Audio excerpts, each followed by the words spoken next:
February 17, 1943. Kasserine Pass, Tunisia, North Africa. The desert air is shaking with the sound of artillery. Corporal Thomas Evans, an American M4 Sherman tank gunner, looks through his sight. 30 yards ahead, framed in the crosshairs, is a giant, a German Panzerkampfwagen VI H1, the Tiger tank. Tommy fires his 75mm armor, piercing round. The round strikes the Tiger's frontal glacis plate with a deafening metallic clang. For a brief, agonizing second, Tommy feels hope. Then the realization the round has simply disintegrated, leaving only a dark smudge. The Tiger's massive 88mm gun slowly turns toward the stationary Sherman. Tommy whispers, "Oh God, we can't even scratch it." The initial Allied landings in North Africa were intended as a proving ground for American and British forces, a relatively soft entry into the European theater. Instead, they quickly became a baptism by fire, a brutal lesson in the unequal realities of military technology. The Allies possessed numerical superiority, but the Germans possessed a new terrifying weapon that rewrote the rules of tank warfare: the Tiger tank. The arrival of the Tiger in late 1942 and early 1943 shattered Allied morale. It was a machine of war unlike anything the Allies had yet encountered. While Allied forces were accustomed to facing the medium Panzer III and IV tanks, the Tiger was a revolutionary leap in both defense and offense. Its defensive capability was legendary. The Tiger I weighed nearly 56 metric tons, protected by thick vertical armor plating. The frontal glacis plate was a devastating 100 millimeters thick, nearly 4 inches, and the side armor was a daunting 80 millimeters. This wasn't merely thick. It was crafted from high-quality rolled steel, providing an unprecedented level of protection. For the American and British tank crews, the experience of encountering a Tiger was often characterized by a single agonizing sound: the metallic clang, followed by the sickening thud of their own armor. Piercing shells ricocheting harmlessly off the Tiger's massive frame. Shell after shell fired from the American M4, Sherman's 75mm gun, or the early British Crusaders II pounder would simply shatter or bounce against the Tiger's frontal armor. It was an immediate, terrifying realization. The Tiger was, for all intents and purposes, invincible from the front. The psychological impact of the Tiger's armor was arguably as potent as its physical protection. Allied tank crews began operating under the constant, debilitating fear that they were driving into battle in vehicles that were structurally and offensively inadequate. The rule of engagement against a Tiger became a desperate tactical necessity: never engage it from the front. They were forced to utilize the flanking maneuver, requiring 2, 3, or even 4 Shermans to distract a single Tiger, hoping one could circle around to attack the weaker, yet still formidable, side or rear armor. This was not only inefficient, but also incredibly costly in terms of lives and equipment. The Tiger's offense was equally devastating. It was armed with the fearsome 8.8 centimeter KK-36 LR-56 gun derived from the legendary German anti-aircraft cannon. This weapon had a higher muzzle velocity and carried a heavier shell than any Allied tank gun of the time. The 88 could reliably penetrate the frontal armor of an M4 Sherman from ranges of over 500 yards, 1.4 kilometers. This created an impossible equation for Allied crews. The Tiger could destroy them from ranges far exceeding the effective range of their own guns. And even when they managed to close the distance, their shells were ineffective. The Tiger was often referred to as the Schreckenpanzer or terror tank by the Allies. The military crisis was acute. The tank that dominated the battlefield determined the course of the war. If the Allies could not find a way to reliably penetrate the Tiger's armor, their advance, first in Italy and later in France, would be stalled indefinitely, leading to massive casualties. The disparity in anti-tank capability severely limited the effectiveness of the highly anticipated D-Day landings. The engineers and ordnance experts of the Allied nations faced an unprecedented challenge. They needed a new projectile, a breakthrough in armor-piercing technology, and they needed it fast. Standard armor-piercing AP rounds relied on sheer mass and velocity to punch a hole through steel. The Tiger's armor had exceeded the capabilities of this traditional kinetic energy principle. Simply increasing the size of the existing Allied guns was not a feasible short-term solution. It required redesigning tanks and logistical trains, a process that would take years. The answer had to come from the projectile itself, a radical redesign of the anti-tank round that could defeat the Tiger's armor without requiring an entirely new gun platform. The search for this Tiger killer began in earnest, conducted in a desperate, frantic push across Allied research facilities in the United States, Britain, and Canada. The British developed the fearsome 17-pounder anti-tank gun, a monstrous weapon that was effective but heavy and slow to deploy. However, even the 17-pounder, when firing standard armor, piercing capped APC rounds, struggled to reliably defeat the Tiger's frontal armor at combat ranges. The engineers realized they needed a round that could deliver a concentrated kinetic energy payload at an exponentially higher velocity.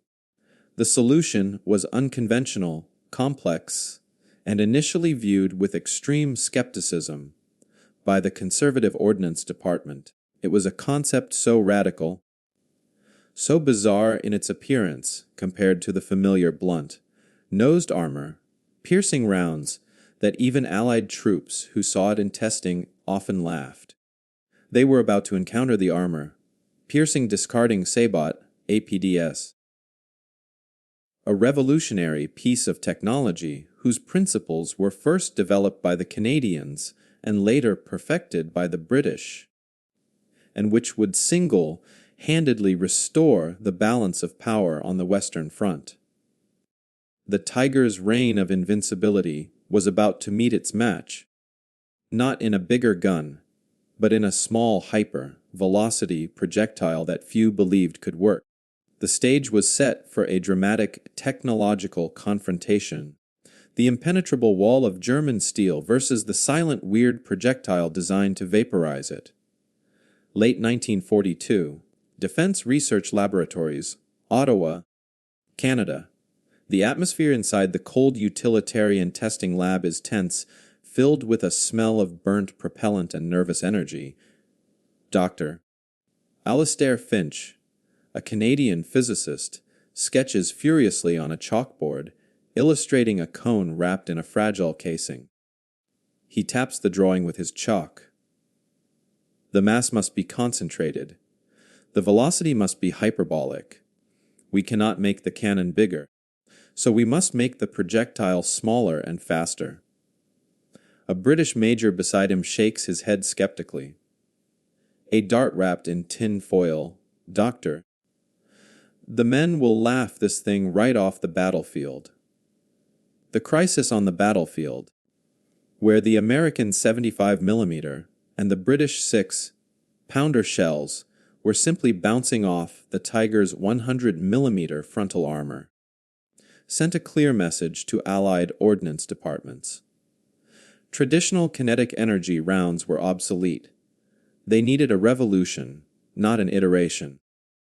The traditional armor-piercing AP round worked on a straightforward principle, a heavy blunt, nosed shell impacting the armor at high speed, using its mass and momentum to punch a hole. The Tiger's armor, however, had simply become too thick and too hard for this principle to work reliably at typical combat ranges. The only way forward was to radically increase the kinetic energy density of the projectile. This meant finding a way to deliver the same or more energy onto a much smaller point of impact, and doing so at a much higher velocity. The solution emerged not from the United States, but from the combined research efforts of British and Canadian scientists. The concept was known as armor, piercing discarding Sabot APDS. It was a radical, almost counterintuitive departure from established ballistics, and it looked, as the major suggested, utterly bizarre. The core genius of the APDS design lay in three revolutionary components. The subcaliber penetrator, the core. Instead of a heavy steel shell, the heart of the APDS was a small, thin, pencil-like dart made of tungsten carbide. Tungsten, a metal known for its extreme density and hardness, nearly twice as dense as steel, was the key. By using this ultra-dense, small core, the mass of the projectile was concentrated onto a tiny cross-sectional area. The sabot, the cradle. This was the weird part that Allied gunners initially mocked. To fire the small tungsten dart down a large cannon barrel like the 17th pounder, which had a 76.2 mm bore, the dart had to be encased in a lightweight soft metal casing. The sabot, French for shoe. This sabot matched the diameter of the cannon bore, ensuring the maximum amount of propellant energy was transferred to the core. The discarding principle. The key to the high velocity was the discarding element. The sabot, being lightweight, was designed to peel away and fall off the moment the round exited the barrel. This dramatically reduced the air resistance and drag on the small, dense tungsten core, allowing the core to fly toward the target at speeds far exceeding what a full caliber shell could achieve. The combined effect was staggering. A standard full caliber round from a 17-pounder might leave the muzzle at 900 feet per second. The APDS round, by shedding its heavy outer casing, could achieve speeds approaching 4,000 feet per second, over one's 200 miles per hour. This immense velocity meant the small tungsten core carried a devastating amount of kinetic energy, focused onto a pinpoint area. When it struck the Tiger's armor, instead of simply shattering, the focused energy and density of the tungsten core allowed it to penetrate the steel like a hot knife through butter. The development process, primarily led by the British and the Canadians, was fraught with challenges. The APDS was incredibly complex to manufacture, requiring precision machining of the dense tungsten cores and intricate designs for the sabot to ensure it separated cleanly and reliably. Early test rounds were erratic, often tumbling or disintegrating immediately after leaving the muzzle, earning the round the nickname, the secret squirrel dart. The secrecy surrounding the project was paramount. Not only was the high-density tungsten core a strategically rare material, but the mere knowledge of the APDS's existence would have forced the Germans to radically redesign their tank armor and anti-tank doctrine. But it wasn't just the Germans who were skeptical. When the first operational APDS rounds were delivered to Allied tank units for training, the reaction was often one of derision and laughter. The rounds looked flimsy. They were small and delicate, a stark contrast to the heavy, reassuring bulk of the standard armor, piercing shells the gunners were used to handling. Experienced tank commanders often voiced their contempt, believing that this toy dart could never penetrate the massive armor of the Tiger. This skepticism was exacerbated by the logistical nightmare of integrating the APDS into the field. The new round required unique loading procedures, and its velocity trajectory was subtly different from standard shells, demanding new fire tables and adjustments to range estimation. It was a new complex tool handed to men fighting a life and death struggle who preferred simplicity and reliability. However, the engineers insisted. Dr. Finch and his counterparts knew that physics dictated the victory. The principle of high velocity, small mass concentration, was the only viable way to defeat the Tiger's static armor defense. Their design was a response to the German technological superiority, leveraging materials, science, and ballistics where brute force had failed. The APDS was initially developed for the powerful 17-pounder anti-tank gun, which, despite its name, was a 76.2 mm weapon. A weapon primarily used by the British Army and fitted onto tanks like the Sherman Firefly and the Achilles tank destroyer.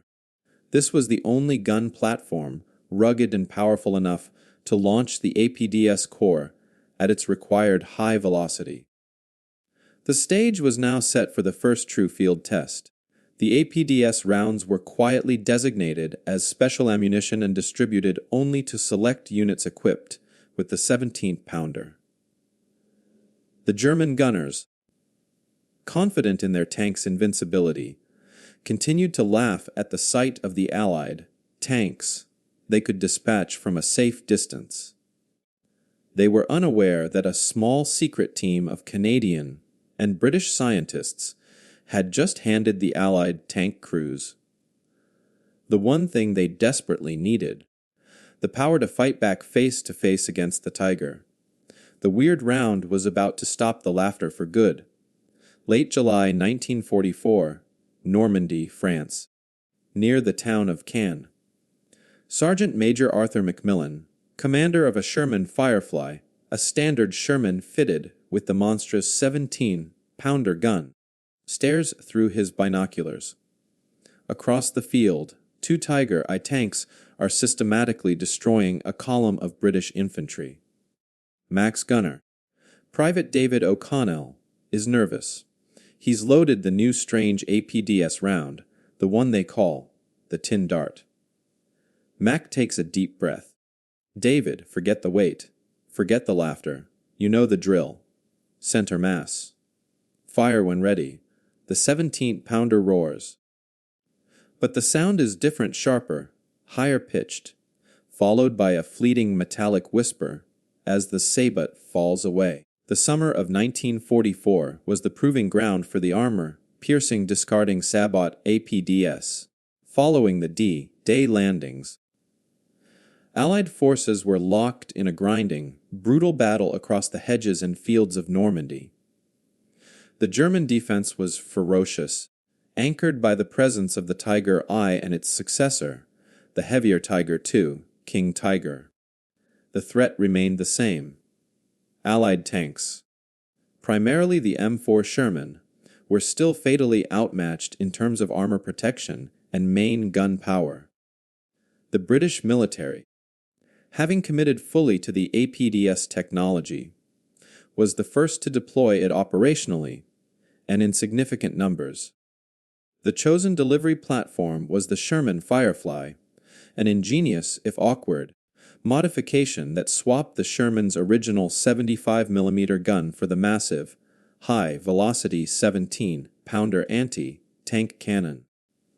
This combination of the reliable Sherman chassis with the powerful 17-pounder was the only way the Allies could initially match the Tiger's firepower.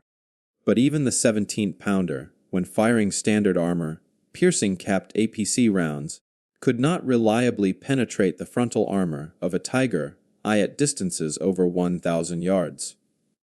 They needed the secret weapon, the APDS. The APDS rounds were strictly controlled, issued only to Firefly crews, who were often skeptical. They had been trained for years on the doctrine of mass and impact. Handling the light, delicate-looking APDS was counterintuitive, and its performance was shrouded in mystery. They were told it was their only chance against the Tiger, but they had to see it to believe it. The first major engagements featuring the APDS rounds were moments of battlefield shock, both for the Allies and more profoundly, for the Germans. Consider the experience of a German Tiger gunner. Confident in his position, he has already dispatched multiple Allied tanks, their shells simply deflecting or fragmenting against his 100mm armor. The process is predictable. He absorbs the incoming fire, precisely targets the smaller Allied tank, and fires his 88mm, resulting in a catastrophic fiery explosion. The Tiger is an observation platform of invincibility. Then the APDS round strikes. Unlike the blunt, loud impact of a standard shell, the APDS hit with a terrifying high-pitched crack, followed almost immediately by a catastrophic internal explosion. The small velocity tungsten core didn't merely penetrate the armor.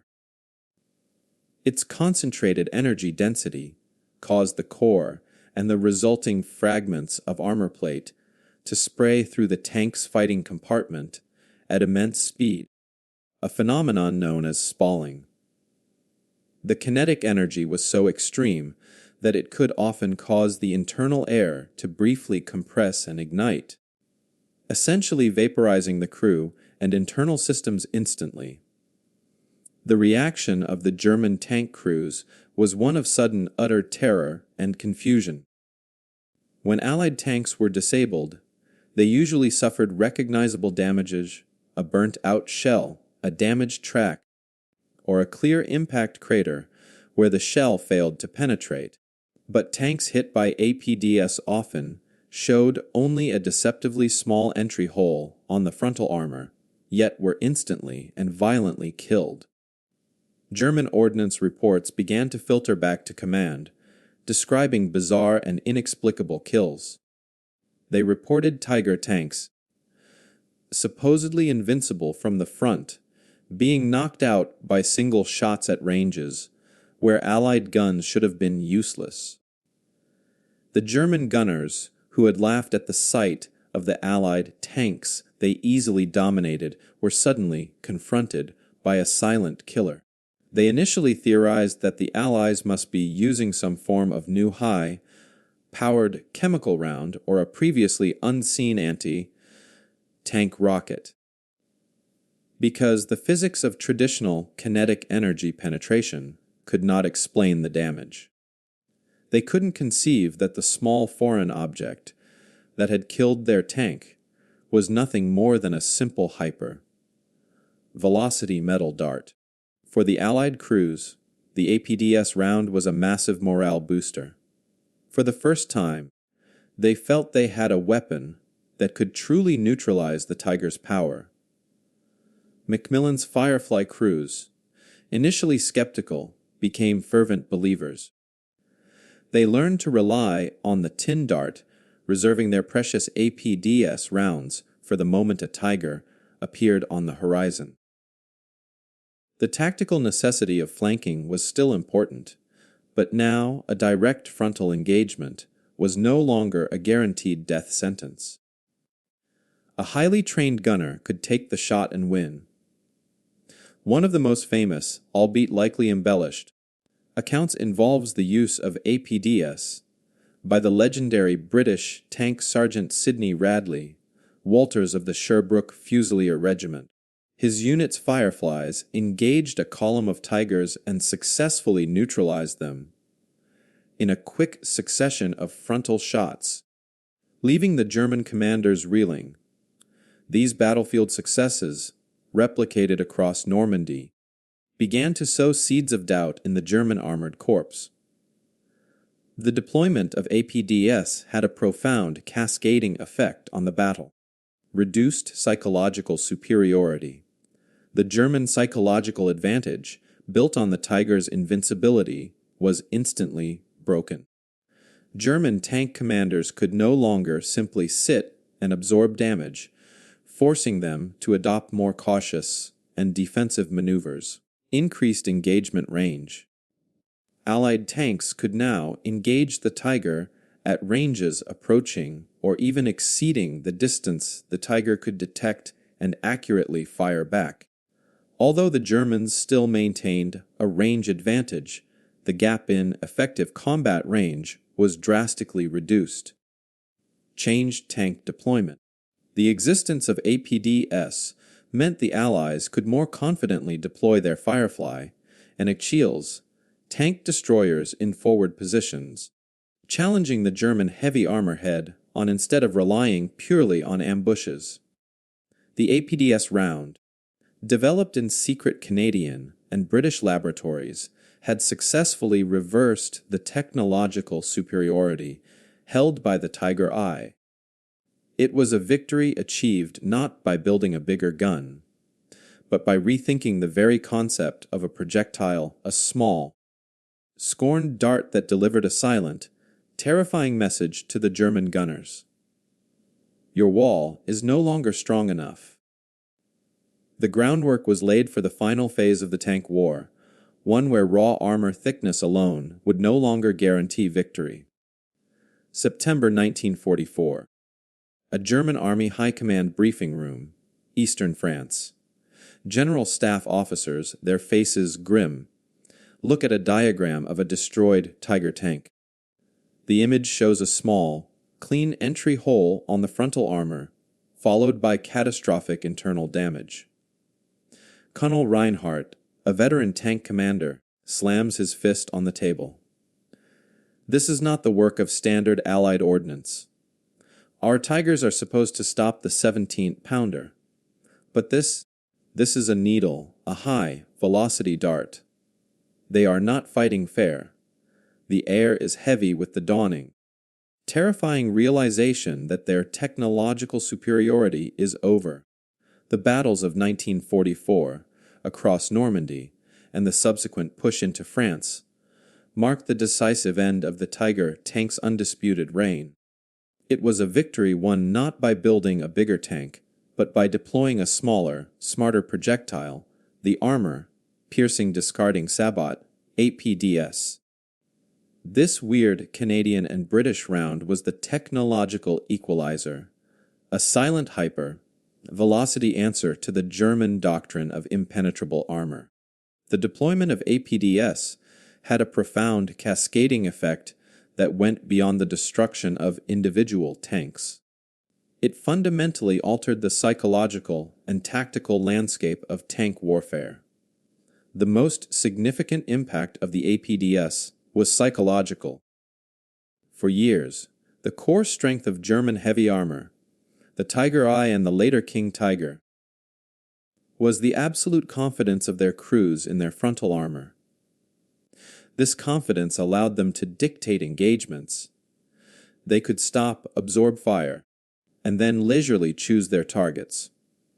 The APDS round destroyed this tactical certainty. German ordnance inspectors, initially mystified by the clean, small entry wounds on the disabled Tigers, quickly determined that a new high-velocity projectile was at fault. The discovery spread quickly among the German armored units. The laughter and scorn that German gunners once held for the Allied shells vanished, replaced by a deep-seated fear. Commanders could no longer rely on their armor to save them. They were forced to adopt defensive, cautious tactics, constantly maneuvering and relying on camouflage, a stark contrast to their previous aggressive dominance. This fear led to a critical change in German doctrine. Tanks had to be used less aggressively and often deployed in static ambush positions, relying on the element of surprise rather than relying on their armor's resistance. This reduced mobility directly hampered the German ability to mount effective counterattacks against the advancing Allied forces. The APDS round, in effect, slowed the German war machine down. The success of the APDS was a pure victory for material science and ballistics. It proved that velocity and density could defeat mass and thickness. The tungsten carbide core, despite its small size, transferred all its energy into a minuscule area, creating a highly localized stress that the steel armor could not withstand. The subsequent German attempts to counter this round were slow and often ineffective. They could not simply make the armor thicker without rendering the tank immobile. The only reliable defense against the APDS was angled armor, sloping the armor plates to increase the effective thickness and induce ricochet, a principle the Soviets had already implemented with the T-34 and which the Germans later adopted with the Panther and King Tiger.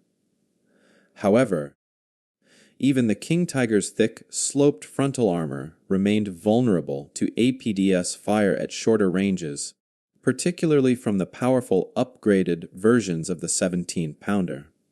The APDS was the unsung hero that allowed the 17-pounder gun, already a formidable weapon, to remain relevant and deadly throughout the entire war, preventing the Allies from having to immediately halt production and redesign their entire medium tank fleet. It was the crucial bridge technology that kept Allied tanks in the fight until the American 76mm and the British 20-pounder guns could be deployed. The story of the APDS is a profound example of how a small, weird technological breakthrough, developed by scientists in labs far from the battlefield, can unilaterally shift the balance of military power. It proved that innovation, not just sheer industrial muscle, determines who wins. If you find these untold stories of technical genius and battlefield strategy fascinating, and you want to ensure you catch our next deep dive into the weapons that defined World War II, including the other major breakthroughs in armor and aviation, we urge you to subscribe now and hit that notification bell. Let us know in the comments, what other underdog military technology do you think deserves its moment in the spotlight? The APDS was more than just a wartime innovation. It was the foundational ancestor of every modern kinetic energy anti-tank round used today. After the war, the APDS concept was continually refined. The original APDS suffered from poor accuracy over long distances because the separation of the Sabot was often inconsistent. Engineers solved this problem by developing the armor-piercing fin, stabilized discarding Sabot APFSDS. This round is essentially the same high-velocity dart, but it is fitted with stabilizing fins like a massive arrow to ensure perfect aerodynamic stability after the Sabot is discarded. The APFSDS is the standard main gun ammunition for almost every tank in the world today, including the American M1 Abrams, the British Challenger, and the German Leopard. The principle remains identical to the weird Canadian round first developed in 1943, a hyper-velocity, high-density core. Now often depleted uranium instead of tungsten that defeats armor by kinetic energy density rather than mass. The German gunners, who laughed at the small, unconventional projectile in 1943, were laughing at the future of anti-tank warfare. That initial weird design was the death knell for static thick armor. It forced tank design to prioritize slope protection, lighter materials, and active defenses over sheer bulk. The APDS didn't win the war single-handedly, but it won the tank war. It restored the confidence of Allied crews, neutralized the terrifying dominance of the Tiger, and ensured that the rapid Allied advance through Europe could continue without being fatally stalled by the German heavy armor divisions. It is a quiet, powerful testament to the decisive impact of applied science and the genius of the engineers who fought the war not with a rifle, but with a simple yet revolutionary dart.